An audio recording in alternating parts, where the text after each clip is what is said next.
अस्सलाम वालेकुम नाज़रीन, आप देख रहे हैं प्रोग्राम अंदर की बात मुज़म्मिल सोहवदी के साथ। मैं हूँ आपकी मेज़बान इक़रा रियाज़। हमारे साथ मौजूद है मुज़म्मिल सोहवदी। अस्सलाम वालेकुम sir, welcome to the show. क्या हाल है आपका? वालेकुम सलाम, बिल्कुल ठीक, आप सुनाएँ कैसी तबीयत है आपकी? मैं ठीक हूँ, अल्लाह पाक का शुक्र है। सर, सबसे पहले आपसे अंदर की बात जानना चाहेंगी, ये जो डीजीआईएसपीआर की जानिब से सर प्रेस कॉन्फ्रेंस की गई है, आप इसको कैसे सम अप करेंगे? इस पर आपका एनालिसिस क्या है?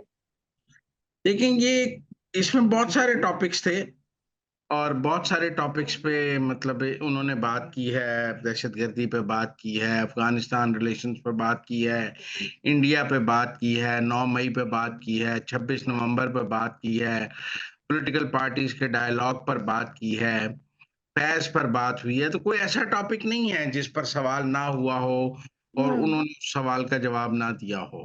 ऐसा कौन-सा सवाल है जो उनसे नहीं पूछा जो पूछा जा सकता था और नहीं पूछा गया?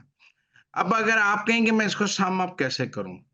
एक तो जो पाकिस्तान में माहौल बनाया जा रहा था कि जी ट्रम्प का बड़ा दबाव है, अमेरिकी इंतज़ामिया का दबाव एस्टेब्लिशमेंट ने लेना शुरू कर दिया है और उधर से इमरान खान कह रहे थे कि मुझे डील ऑफ़र हो रही है कि रेस्ट बनी गाला चले जाओ, अडयाला से रेस्ट हाउस चले जाओ, केपी चले जाओ। मैंने इनकार कर दिया है और पहले मेरे लोगों को रिहा किया जाए, फिर मैं वो अलग ही एक मेरा मतलब अंदर से सुल्तान माओज़े चंग बने हुए थे, सुल्तान रही बने हुए थे।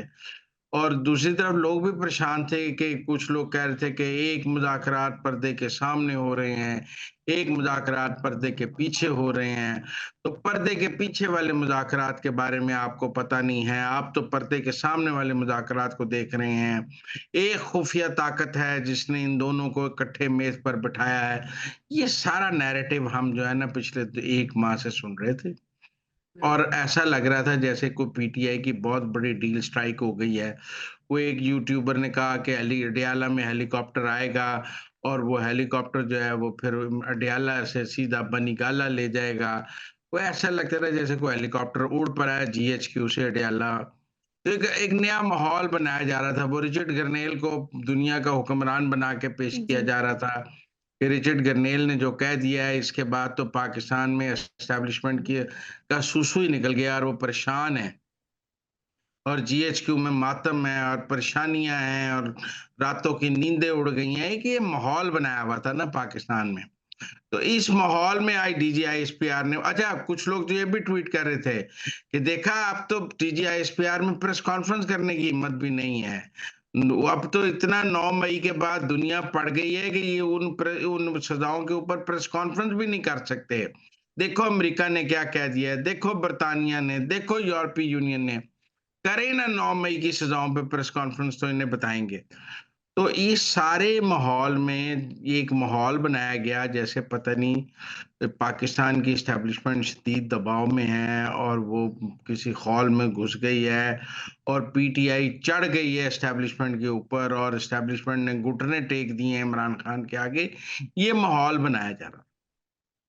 और कुछ लोग कह रहे थे 3 माह में तब्दीली आ रही है, कोई कह रहे हैं 2 महीने में तब्दीली आ रही है, कोई कह रहे हैं ट्रम्प के आते ही तब्दीली के आसार शुरू हो जाएँगे।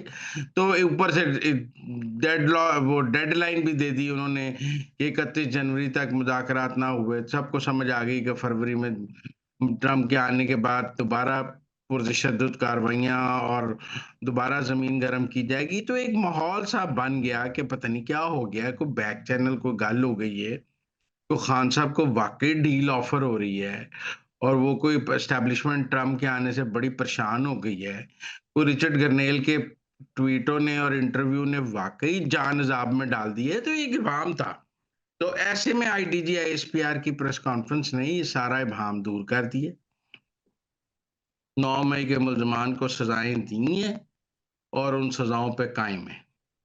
और आगे भी 9 मई के किसी मुल्ज़िम को माफ़ी नहीं देंगे, चाहे मास्टरमाइंड हो, चाहे मंसूबा साज़ हो, चाहे फैज़ हो। और उन्होंने कहा है कि फ़ौज ने कि जी अगर आपको 9 मई पे हमारे ऊपर दबाव कोई नहीं है। मतलब आज नहीं नज़र आया कि मेरा मतलब है कि जिस दबाव की कहानी हमें सुनाई जा रही थी, वो आज डीजी आईएसपीआर की गुफ्तगू में तो वो दबाव नज़र नहीं आया। बल्कि हुँ। वो तो मेरा मतलब ऊपर से तज़हीक कर रहे थे पीटीआई की और उनकी बेइज़्ज़ती कर रहे थे कि आप तो कहते थे ये फ़ॉल्स फ्लैग ऑपरेशन है और ये हमारे लोगों ने किया है, तो हमने अपने लोगों को सज़ा दे दी है, तो आप क्यों तड़फ रहे हैं? ठीक है ना? तो इसका मतलब है कि जो एक हम बनाया जा रहा था कि 9 मई की सजाएँ देकर एस्टेब्लिशमेंट ने बड़ी गलती की है। पहली 25 और देखें ना जी, अमेरिका ने ये कह दिया, बर्तानिया ने ये कह दिया, यूरोपियन यूनियन ने ये कह दिया। अब तो जान निकल गई, उन्होंने 60 और सुनाई। फिर उन्होंने कहा अब तो मर गए सुना के। उन्होंने आज प्रेस कॉन्फ्रेंस भी दाग दी कि जाओ, हमें किसी की कोई परवाह नहीं है। तो आप जो अपना दबाव लेके बैठे हो वो अपने पेट में ले लो दबाव, हमारे तो उसकी परवाह नहीं। अच्छा, दूसरा हुँ, 26 नवंबर का बड़ा, जी। 26 नवंबर में कह रहे थे बंदे मारते, स्नाइपर ऊपर बैठा था, उधर से गोली चली, यूं गिर गए। कोई कहता है कितनी लाशें, कोई कहता है मैसेकर हो गया, कोई कहता है मार दिए फौज ने बंदे, डायरेक्ट शूटिंग कर दी। वो किसी को कहता है कि लाशें जो हैं लाइट्स ऑफ करके। कंटेनर में डाल के ऊपर उन्होंने केमिकल फेंक दिया है, लाशें मिल ही नहीं रही हैं, बंदे गायब हैं। मतलब इस किस्म की ऐसी 26 नवंबर के हवाले से। और उन्होंने आज 26 नवंबर को भी कहा है कि नवंबर एक साजिश थी। 26 नवंबर रियासत के खिलाफ, और फौज इन पुरतशद्दुद कार्रवाइयों को रियासत पाकिस्तान के खिलाफ साजिश के तौर पे देखती है। और किसी जत्था सियासत को और पुरतशद्दुद सियासत को पाकिस्तान में इसकी कोई जगह नहीं है, ना इसकी कल इजाजत थी, ना आइंदा इजाजत दी जाएगी। तो 26 नवंबर को भी उन्होंने नवंबर की साजिश के तौर पे लिया है कि वो एक कॉन्स्पिरेसी थी पाकिस्तान के खिलाफ। फौज का मौकफ तो सामने आ गया। ये कहते थे हमने बड़ा दबाव डाल दिया है। जी, हमारी 1,25,000 ट्वीट्स हुई हैं ना, तो फौज की जान निकल गई है। फौज ने आज हुँ। जान निकाल दी है आपकी। ये दोबारा आए तो फिर कुटेंगे। हाथ ना नजर ना आना। तो मेरा मतलब है कि जो आज की प्रेस कॉन्फ्रेंस है, वो एक तो ये है कि पाकिस्तान किसी भी किस्म के बैरूनी दबाव में नहीं है। अगर तहरीक इंसाफ का ये ख्याल है कि कोई रिचर्ड गरनेल के इंटरव्यू ने, कोई और चीज़ों ने उनके कोई दबाव, बैरूनी दबाव पाकिस्तान की हुकूमत और एस्टेब्लिशमेंट पे पैदा किया है, वो तो आज नज़र नहीं आया, माज़रत से। उसकी तो आज सिफ़र हो गया। वो तो लगा है जैसे कोई दबाव है ही नहीं। सर बाकी फिर उन्होंने दहशतगर्द साफ कहा है कि आप मुज़ाकरात के हक़ में हैं, लेकिन पुरतशद्दुद सियासत की, ये एहतजाजी सियासत जो है, जिसमें आप पुरतशद्दुद हो, उसकी हम इजाज़त नहीं देंगे। तो क्लियर हो गई बात कि दोबारा भी नहीं देंगे। डायलॉग करना है तो कर लो, नहीं करना तो मार खाओ। सर फिर दहशतगर्दी की हमने देखा है कि एक बार फिर से लहर उठी है और उसको कोप अप करने के लिए काफ़ी कोशिशें की जा रही है। इस पर भी रोशनी डाली थी उन्होंने, तो इस मुतालिक आप क्या कहेंगे? लेकिन दहशतगर्दी की कार्रवाइयों और ऑपरेशंस की उन्होंने तफ़सील दी है। पिछले दिनों अफ़गानिस्तान के अंदर जाके सर्जिकल स्ट्राइक भी की है पाकिस्तान ने, और टीटीपी के लोगों को मारा भी है। आज प्राइम मिनिस्टर ने भी कैबिनेट इजलास में अफ़गानिस्तान को वार्निंग दी है कि यहाँ वो टीटीपी के साथ हो जाएँ या पाकिस्तान के साथ हो जाएँ। जी। जी, आईएसपीआर ने भी अफ़गानिस्तान को वार्निंग दी है कि डू एंड डाई वाली बात है। हमने अफ़गानिस्तान में घुस के उनको मारा है और ठीक-ठाक मारा है।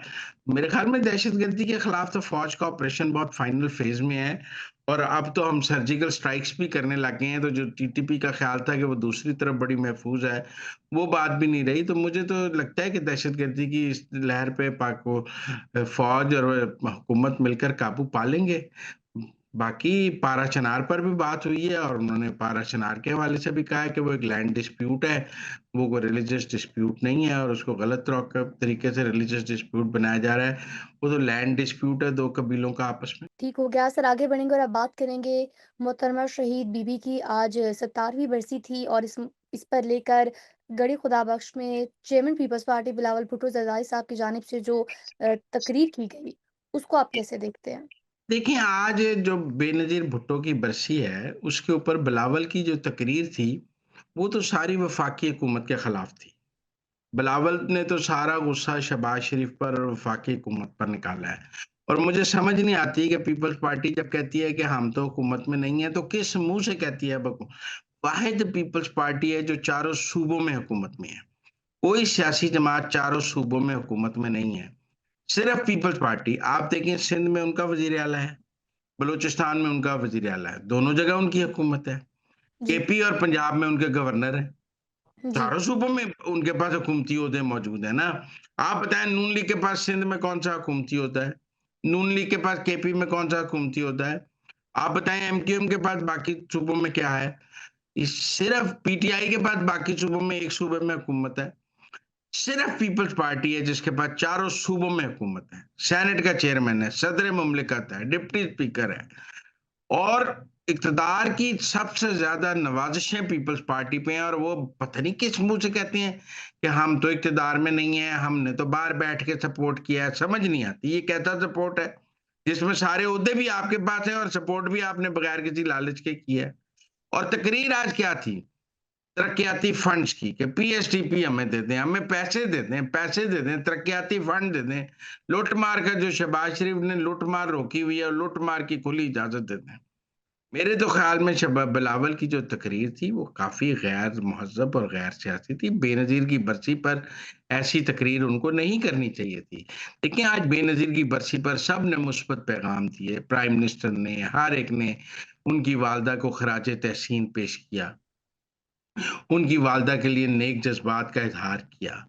ऐसे मौके पे जब सब आपके साथ आपकी वालदा के शहादत के गम में बराबर के शरीक हैं, आपको उस मौके पर, मेरा मतलब है कि सियासी तनाज़ात को जन्म नहीं देना चाहिए। ये कोई मौका था जब आपने, मेरा मतलब, वफ़ाकी हुकूमत पे चढ़ाई की है। आप कहते हैं कि जी, वो कहते थे जी मुसीबत के वक़्त पाँव पड़ जाते हैं, बाद में गला पकड़ लेते हैं। आज तो बिलावल की ये सूरत-ए-हाल है। ओहदे सारे ले लिए हैं और फिर गले को पड़ जाता है। सारे ओहदे पीपल्स पार्टी ने ले लिए हैं और उसके बावजूद आंखें दिखाती है। ये कौन सी सियासत है और ये क्या ब्लैकमेलिंग है?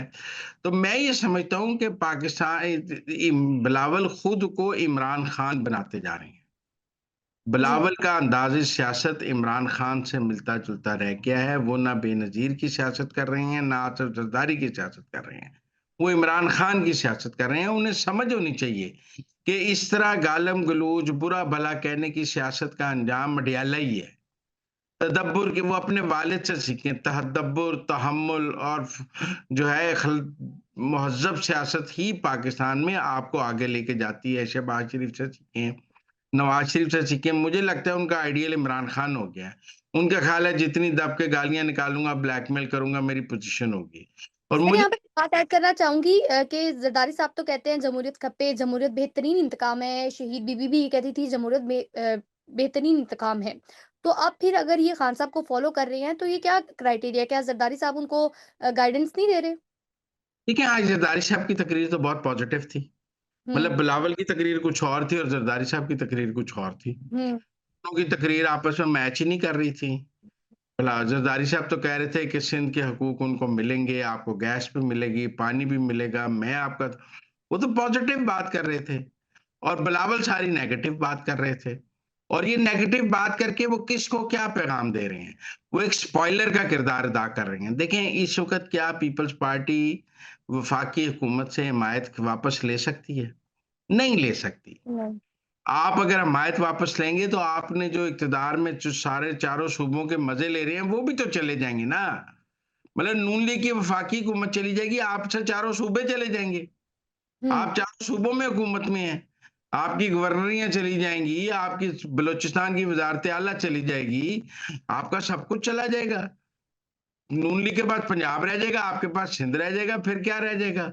स तो इसलिए मेरे ख़्याल में वो एक स्पॉइलर का किरदार अदा कर रहे हैं और नून लीग की तरफ से बहुत तहम्मुल किया जा रहा है, बर्दाश्त की जा रही है कि उनको जवाब नहीं दिया जाता, इत्तेहाद ख़राब हो जाएगा और वो इत्तेहाद को ख़राब करने की ज़िम्मेदारी नून लीग अपने ऊपर नहीं लेना चाहती। लेकिन एक पॉलिटिकल कॉस्ट भी तो है ना उनकी तकरीरों का जवाब ना देने की। आप अगर उनकी तकरीरों का एक हद से ज़्यादा जवाब नहीं देंगे, तो वो डैमेज करेंगी पीएमएलएन को और पीएमएलएन को फिर एक सेल बनाना पड़ेगा जो बिलावल को जवाब दे। फिर कहेंगे कि जी हमारी बेइज़्ज़ती करते हैं, देखें ना जी इत्तेहाद ख़राब हो रहा है। सबसे ज़्यादा इत्तेहाद तो ब देखिए वो कहते हैं जी हमने वज़ीर-ए-आज़म के लिए वोट दिया है। भाई आपने हुँ, सदर के लिए वोट नहीं लिया। आपने स्पीकर के लिए वोट दिया, तो आपने चेयरमैन सेनेट के लिए वोट ले लिया है। फिर जितने डिप्टी स्पीकर के लिए भी। ले लिए हैं। आपने, मेरा मतलब है कि बलूचिस्तान की वज़ारत आला भी ले ली है।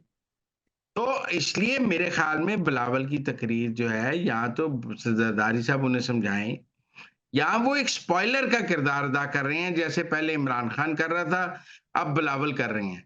ये दुरुस्त है कि बिलावल का दिल तो यही चाहता है कि वो जाके पीटीआई के साथ इत्तेहाद कर लें नून लीग के खिलाफ, लेकिन जुर्अत नहीं है उनमें, क्योंकि उस इत्तेहाद की एक सियासी कीमत है, जो उनकी पार्टी अदा करने को तैयार नहीं है। और उनकी पार्टीज़ को उ उस उनकी पार्टी एस्टेब्लिशमेंट के साथ चलना चाहती है। लिहाज़ा मुझे लगता है वो अपनी पार्टी में भी आइसोलेटेड हैं और कोई इन्हां दी पार्टी 'च भी उन्हां दी गल नूं सीरियसली नहीं लेंदा। ठीक हो गया सर, आगे बढ़ेंगे, बात करेंगे ये जो ताहिर साहब से पीटीआई का डिस्प्यूट है, इसकी क्या वजह है? हाँ यार, आजकल ना साजिद तारड़ और तहरीक-ए-इंसाफ के दरमियान बड़ी ज़बरदस्त लड़ाई चल रही है। जी, जी। पीटीआई की तरफ से आतिफ खान और शहबाज गिल ये साबित करने की कोशिश कर रहे हैं कि साजिद तारड़ का रिपब्लिकन पार्टी और ट्रंप से कोई ताल्लुक नहीं है और सारा तल्लक रिचर्ड ग्रनेल का है। ठीक है ना? हुँ, अब देखें, साजिद तारड़ साहब 2016 में जो रिपब्लिकन कन्वेंशन था ट्रंप का वॉशिंगटन में, उसमें उन्होंने तकरीर भी की और वहाँ दुआ भी कराई और वहाँ मुस्लिम्स की रिप्रेजेंटेशन भी की। आप ये समझें कि जब किसी पार्टी का कन्वेंशन होता है, वहाँ पर ऐसा मौका मिलने का मतलब है कि आप पार्टी के सीनियर लोगों में शामिल हैं, आप कीनोट स्पीकर्स के तौर पे हैं, आप अहम लोगों में शामिल हैं। ये ज़रूर है कि उसके बाद वो ट्रंप की काबीना में नहीं आए या उन्होंने कोई ओहदा नहीं लिया या इस बार भी उन्होंने कोई ओहदा नहीं लिया, लेकिन रिपब्लिकन पार्टी से साजिद तारड़ की एसोसिएशन तो क्वेश्चनेबल नहीं है। वो तो उस जी, कन्वेंशन की वजह से एस्टेब्लिश्ड है कि वो कन्वेंशन में तभी गए जब वो रिपब्लिकन पार्टी में थे। आज वो ट्रंप के करीब हैं या नहीं हैं या आज उनका ट्रंप इंतज़ामिया में शामिल हो रहे हैं, तब भी कीनोट स्पीकर होने के बावजूद वो ट्रंप इंतज़ामिया का हिस्सा तो नहीं बनने थे। तो इसलिए वो एक अलग सवाल है। लेकिन अगर पीटीआई वाले ये कहें कि वो रिपब्लिकन पार्टी से ही नहीं है, तो ये तो गलत बात है। भला आप उसके मुस्लिम लीग नून का या पीपल्स पार्टी का या पीटीआई का मरकजी कन्वेंशन हो और उसकी स्टेज पर कोई बंदा तकरीर करे, तो वो उस पार्टी का अहम आदमी होगा ना तकरीर करेगा। आम आदमी आम कारकुन को तो वहाँ तकरीर करने की इजाज़त नहीं होगी, कोई ओहदेदार होगा, कोई नोटेबल होगा तो तकरीर करेगा। तो इसलिए मेरे ख़्याल में साजिद तारड़ आजकल चूँकि साजिद तारड़ साहब का ये मौक़िफ़ है कि ट्रंप साहब जो हैं, उनके एजेंडे में इमरान खान की रिहाई नहीं है। और उनका मौक़िफ़ है कि ब ट्रंप के आने के बाद इमरान खान की रिहाई कोई ट्रंप के एजेंडे में शामिल नहीं है। अब ये तो वक़्त साबित करेगा साजिद तारड़ साहब दा मौक़िफ़ सही है या रिचर्ड गर्नेल दा मौक़िफ़ सही है। पीटीआई वालों की रिचर्ड गर्नेल से उम्मीदें दुरुस्त हैं या साजिद तारड़ जो कह रहे हैं वो ठीक है। लेकिन बहरहाल लड़ाई और तनाज़ा दोनों के दरमियान शानदार चल रहा है। तो नाज़रीन ये थी आज के अंदर की बातें, आपसे मुलाकात होगी अगले प्रोग्राम में, हमें दीजिए इजाज़त, अल्लाह निगहबान।